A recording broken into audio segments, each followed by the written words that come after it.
ako guys. Nagluto ako ng bihon guys. So, yan lang ang kakainin ko tanghalian guys. Hindi na ako magkakanin. So, ayan guys. So, hindi ko na binidyohan yung paano yung paggagayat ng mga ricado. So, ginawa ko guys. Nagluto na ako. Yan. So, ayan na guys. Tapos na ang nilutong bihon. Ayan. O, diba? Yan ang kakainin ko today. Tanghalian, guys. So, hindi ako magkakanin, guys. Yan lang ang anuhin ko. Yan lang. Tsaka, ang sarap, guys. Diyos ko, grabe. Talagang masarap talaga magluto ang mga Pinoy. Sarap. Hindi ba, guys? So, ayan.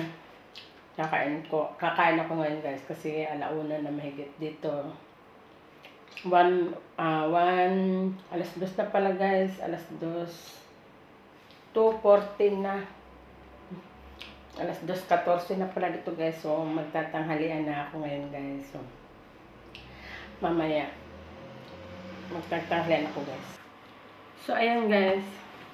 Kakain na tayo. Tsaka may soft drinks nga pala ako nito. Ito yung naluto ko guys na bihon.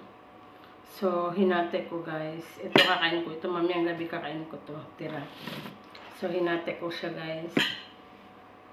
Kasi hindi ko maubos lahat. So, mamayang gabi yan din ang kakainin ko. So, ayan guys. So, kain na tayo. Let's go. Sarap na. Sarap na ano.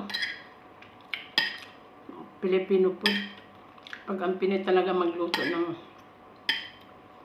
Pinoy food talagang grabe. Solid.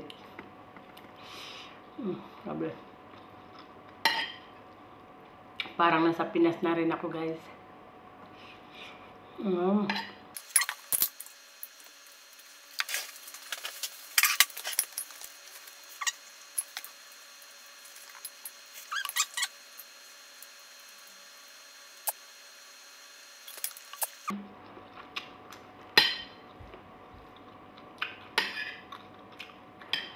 Parang masarap to guys sa palaman sa tinapay kaso ayoko magtinapay.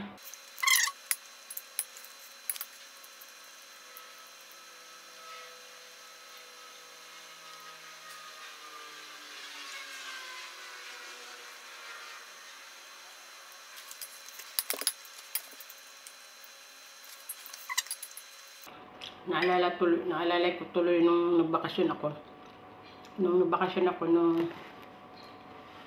Nung December, nung 2000, nung, kailan ba yan? Ang karang taon. Nagbakasyon ako. From umaga. Almusal. Bumibili ako ng bihon at saka puto.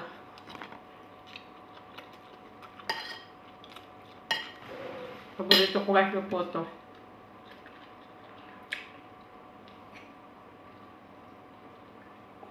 Paborito ko yung puto at chocolate kaso wala na. Hindi na kasi uso yung chocolate nun na.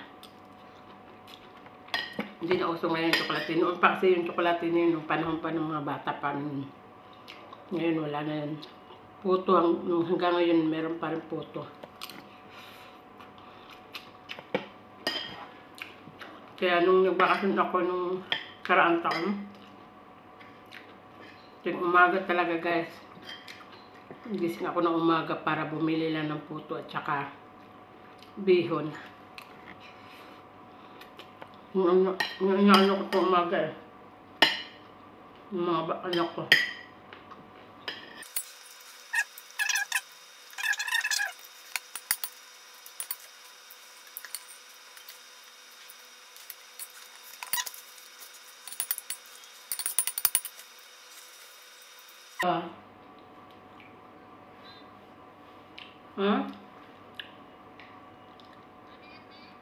Hindi mo binasa yung chat ko?